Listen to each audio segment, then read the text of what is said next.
सम्मानित साथियों, नमो बुद्धाय, जय भीम। जैसा कि आप सभी को मालूम है कि हम अक्सर कुछ जो महत्वपूर्ण वीडियोज हैं वो आप तक लाते रहते हैं। आज भी हम एक महत्वपूर्ण वीडियो आपके लिए लाए हैं और आपने देखा होगा कई बार हमने जो बाबा साहब की स्पीचेज हैं उन स्पीचेज को वीडियो के माध्यम से आप तक पहुंचाने की कोशिश की है।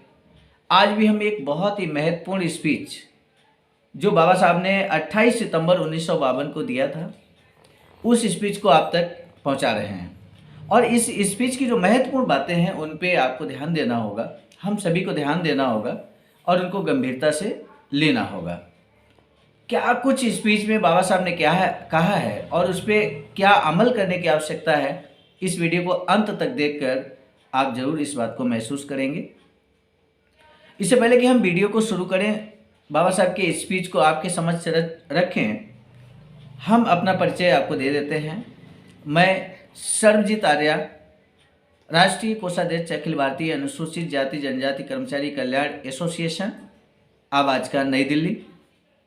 अब हम शुरू करते हैं बाबा साहब का स्पीच। तो स्पीच का जो माध्यम है वो हम आपको बता देते हैं। जो संदर्भ है वो हमारे पास ये जो बुक आप देख रहे हैं, बाबा साहब डॉक्टर अंबेडकर संपूर्ण वाङ्मय खंड 40। और ये हम आपको भी सजेस्ट करेंगे कि ये जो बाबा साहब का संपूर्ण वाङ्मय है 40 किताबों का, ये आप भी परचेज कर लेंगे, मंगा लेंगे।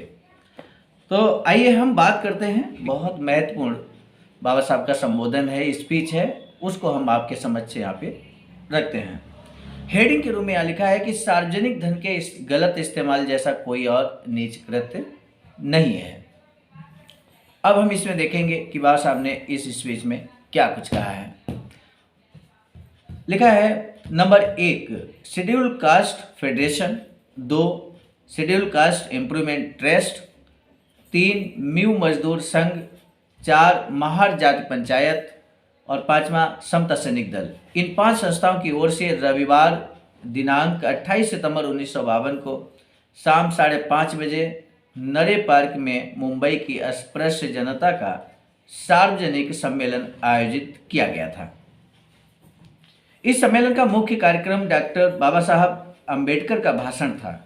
5:30 बजने से पहले ही अस्पृश्य महिलाएं और पुरुषों से पार्क पूरी तरह भर गया था। अब इसमें बहुत सारा पैराग्राफ यहाँ लिखा है, हम उसको छोड़कर हम आगे बढ़ते हैं और सीधे आपको ले चलते हैं। जो बाबा साहब का स्पीच है, सीधे बाबा साहब के स्पीच की ओर ले चलते हैं। लिखा है तालियों की गड़गड़ाहट के बीच डॉक्टर बाबा साहब अंबेडकर भाषण देने के लिए उठे। उन्होंने कहा, बहनों और भाइयों, आजकल कई लोगों का मन राजनीति में रमा हुआ है। मेरा मन लेकिन राजनीति में नहीं रमता। मेरा पूरा ध्यान हम लोगों द्वारा शुरू किए गए इमारत फंड में लगा हुआ है। मुंबई में कई तरह की इमारतें हैं। ब्राह्मण जातियों की इमारत है, मराठों की है, क्षत्रियों की है। इतना ही नहीं, कुर्मियों, ब्रैकेट में लिखा है, कुर्मियों ने भी अपनी इमारत अथवा जाति का हाल बनवा लिया है। उसी प्रकार अस्पृश्य समाज का भी एक हाल या जाति गृह मुंबई में होना चाहिए, ऐसी मेरी बहुत पुरानी इच्छा है। बाबा साहब कहते हैं कि ऐसी इच्छा बहुत पुरानी है। 1938 में, ध्यान दीजिए, इस स्पीच को बाबा साहब 28 सितंबर 1952 को दे रहे होते हैं और कह रहे हैं कि 1938 में इस काम के लिए मैंने मुंबई में इमारत फंड की स्थापना की। इस काम की जिम्मेदारी लेकर आज 10 से 15 साल बीत चुके हैं। इसके बावजूद इस कार्य को अब तक मूर्त रूप नहीं हुआ है, प्राप्त नहीं हुआ है। मैंने तय किया है कि कम से कम अब तो ये काम पूरा होना चाहिए। साथियों, हम बता दें, अभी भी ये काम पूरा नहीं हो पाया। ये बड़े दुर्भाग्य की बात है, लेकिन यहीं पर हम आपको बता दें, चिंता की कोई बात नहीं है। बाबा साहब के इस अधूरे सपने को पूरा करने के लिए अखिल भारतीय अनुसूचित जाति जनजाति कर्मचारी कल्याण एसोसिएशन, आवाज का, नई दिल्ली ने सारनाथ में, जो कि तथागत बुद्ध की प्रथम उपदेश स्थली है, बाबा साहब ने अपना अंतिम स्पीच सारनाथ में ही दिया था। ऐसे प्लेस पर आवाज का ने Buddha Bodhisattva doctor Ambedkar international centre बनाने का प्रण किया हुआ है। और इतना ही नहीं, इस सेंटर के लिए ज़मीन भी क्रय की जो प्रक्रिया है वो लगभग पूर्ण होने की ओर अग्रसर है। 10,000 स्क्वायर फीट आज दिनांक 18 मार्च 2022 तक ये कंप्लीट हो चुका है। शीघ्र ही हमारे बहुत सारे साथी, हमारे सभी साथी जो प्रबुद्ध वर्ग हैं वो लगे हुए हैं और निश्चित रूप से समय रहते बहुत जल्द ही ये शेष ज़मीन को क्रय कर लेंगे और उसके बाद यहाँ पर इसी तरह का जो बाबा साहब का ये अधूरा सपना है इसको पूरा कर लिया जाएगा। और इस वैचारिकी केंद्र उसको हम लोगों ने बहुजन वैचारिकी केंद्र नाम दिया है और उसको पूरा करने के लिए लगातार प्रयत्नशील हैं। हम लोग लगे हुए हैं। आप सबके सहयोग से वो निश्चित रूप से बाबा साहब का ये सपना जो अधूरा सपना है इसको हम लोग अवश्य पूरा करेंगे। आगे बाबा साहब क्या कहते हैं उसको भी हम आपको बता देते हैं। मैंने लिखा है, मैंने तय किया है कि कम से कम अब तो ये काम पूरा होना चाहिए। इस काम के पूरे होने से पहले अब मैं कोई और काम हाथ में नहीं लूँगा। ये काम बेहद आवश्यक है। ये जानकर हर कोई पूरे मन से इसमें जुट जाए। आज इस मद में मेरे पास जो रकम है वो इस प्रकार है। पहले की बची रकम 40,000 रुपया हीरक महोत्सव के लिए मुंबई के लोगों द्वारा इकट्ठा किए गए और बचे हुए 18,000 रुपये। इसमें बाहर गांव के 1,000 रुपये, मुंबई से बाहर वाले लोगों द्वारा इमारत फंड में भेजे गए 4,000 रुपये और बिना ब्याज के मिले 32,000 रुपये। बाकी रकम आप सभी को मिलकर जुटानी पड़ेगी। इस काम के लिए कर्ज लेने का मेरा ख्याल था, लेकिन अब मैंने वो ख्याल छोड़ दिया है, क्योंकि अगर कर्ज लेते हैं तो 10 से 12% का ब्याज देना पड़ेगा। ब्याज के नाम पर इतनी बड़ी रकम देने का मेरा ख्याल नहीं है। आप सब लोग अगर चाहें तो बिना कर्ज के हम इस काम को पूरा कर पाएंगे। मुंबई में चाल कमेटियां नियुक्त कर मुंबई के बाहर कुछ लोगों की या तहसीलों की कमेटियां बनाकर आपको ये काम पूरा करना होगा। इस बारे में मैं दोबारा नहीं बताऊंगा।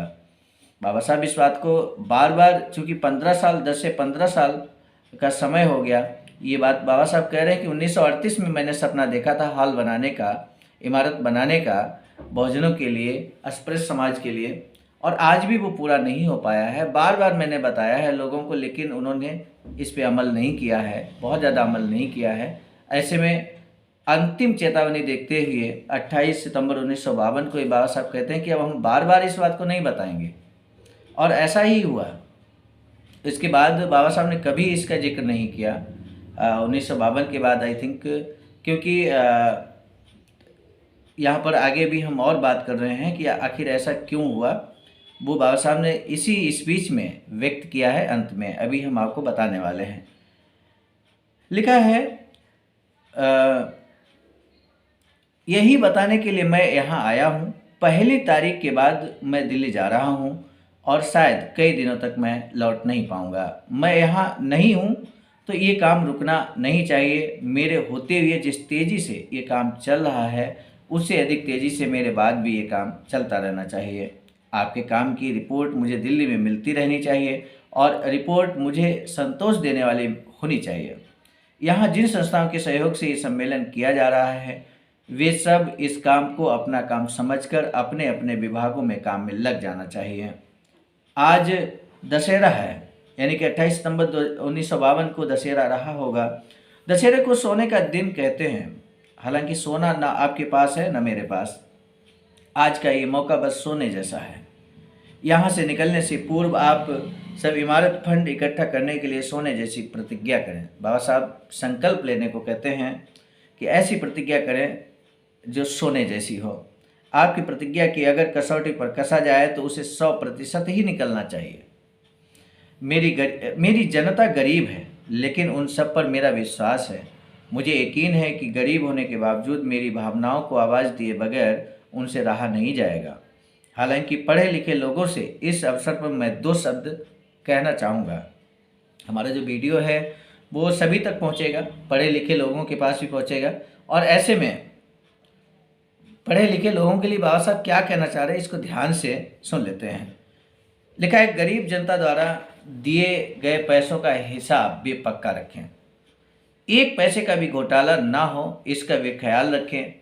सार्वजनिक पैसे का हिसाब ढंग से रखकर जनता को वह समय समय पर दिखाना, इससे जैसा पवित्र कार्य और कोई नहीं है। इसी प्रकार पैसों का गलत इस्तेमाल करने जैसा नीच काम कोई और नहीं है।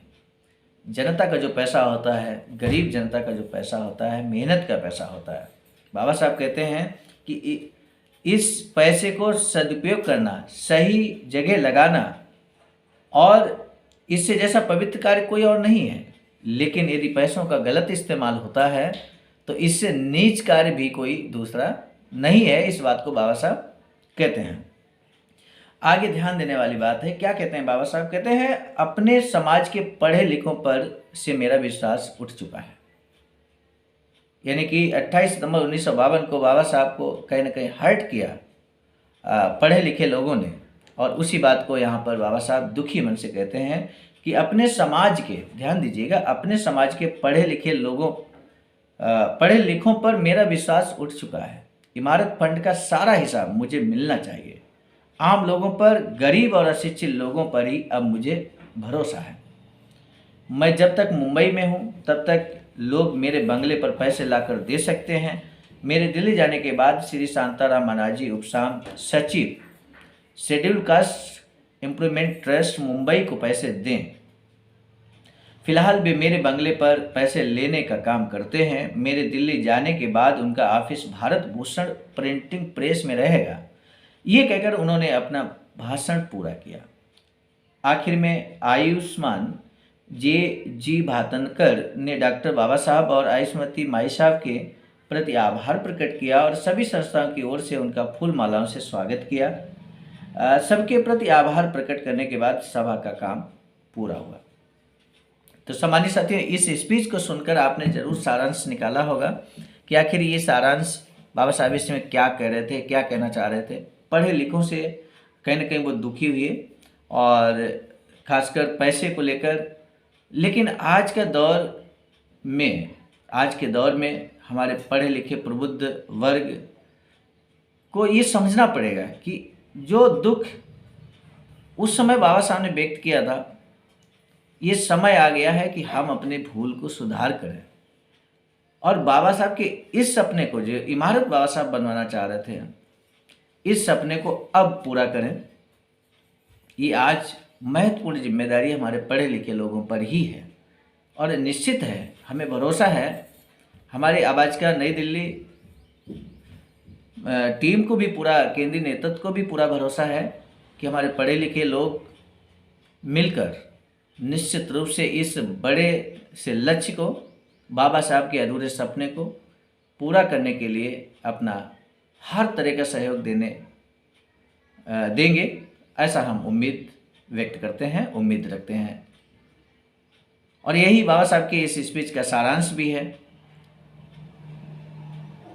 अभी इसी वीडियो में हम जो Buddha Bodhisattva doctor Ambedkar international centre बनाने के लिए जो अकाउंट नंबर है, वो हम आपको यहीं पर स्क्रीन पर दे देते हैं। इस अकाउंट के थ्रू भी आप अपना धमदान कर सकते हैं, और धमदान करने के बाद आप चाहें तो हमारे इस वीडियो के कमेंट बॉक्स में भी अपना डिटेल दे सकते हैं, अपना नाम दे सकते हैं, जिससे कि जब भी हमारा ये वैचारिकी केंद्र बनकर तैयार होगा तो आपके नाम का शिलालेख, आपके नाम के साथ साथ आपने जो धनराशि अर्पण दी है, उसको भी शिलालेख के माध्यम से व्यक्त किया जाएगा। शिलालेख आपका लगेगा, और जो कि आपका नाम इतिहास में दर्ज हो जाएगा। आने वाली पीढ़ी आप पर गर्व करेगी। इसी संदेश के साथ हम इस वीडियो को यहीं पर समाप्त कर रहे हैं। आप सभी को नमो बुद्धाय, जय भीम।